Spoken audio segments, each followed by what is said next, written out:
Hi everybody.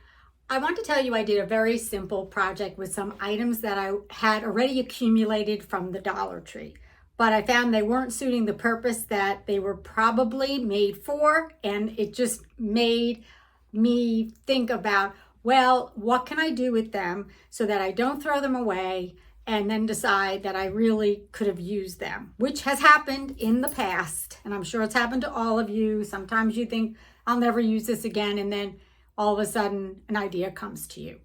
So I'm going to show you how I made a holder for my necklaces and for my readers, because I do wear a lot of different glasses with different colors, different strengths. And I also wanted to make this so it didn't sit on my dresser or on a table, but it hangs over my closet door. The supplies that you will need to complete this project is 2 of these wire baskets. They generally are in the office supply section of Dollar Tree, and they're used usually to hold file papers. So I bought 2 of those, and they're in gold. I bought some of these these are wire net connectors. They look like this. They're plastic. They insert over the hook, and I'll show you how it works, and they slide in real easily. I used an S hook. These S hooks I hang from the wire baskets to hang my jewelry from, and I also need a needle nose plier because I do crimp the end of this, and I will show you how, just to make it a little narrower so it doesn't constantly fall off the thin wire. And I also have my over the door hook that I'm going to use. The first thing you'll want to do is take these 2 baskets and line them side by side with the open basket face up so that they line up, the grids line up along here. Then you're going to take one of these wire net connectors.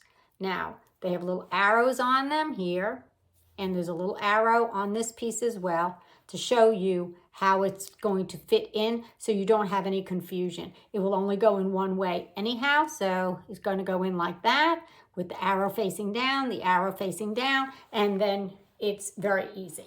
So basically what I do is I position this so you have to make sure that the wire is around it, like so. I'm going to show you like that. And then the arrow is facing towards me, so I'm going to take this with the arrow facing towards me and push it on there, and it'll close it into place. Now I'm going to use 5 of these connectors because I think that will work the best. So let me just show you again. Take it so it's in between, goes around one wire, the other wire. I make sure the arrows are facing the same direction, and I clip it in place. And now I'm going to finish up and show you what it looks like when that's done. Here I have all 5 connectors in place. 1, 2, 3, 4, 5. I always make sure there's one at the ends and at least one somewhat in the center. I could use one more, but it would get too close together. And don't be concerned, this is going to be wonky a little bit, but once you hang it against your wall, it will lay flat.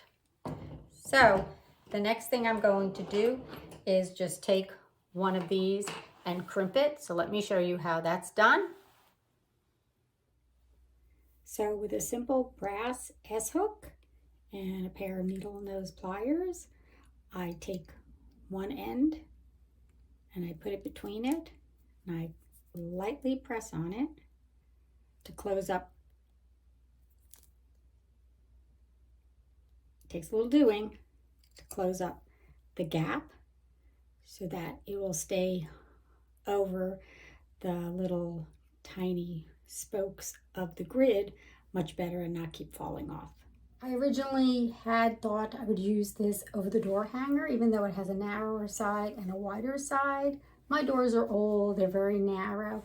So what I ultimately did was I did put 2 3M hooks over here, And this way it will fit right inside the panel. So let me show you. You go like this. It will fit exactly in the panel. And it's evenly spaced. And it looks really good. Now, if you want, you can also turn these the other way if you need it longer and you have a space that'll accommodate it. But for me, this way works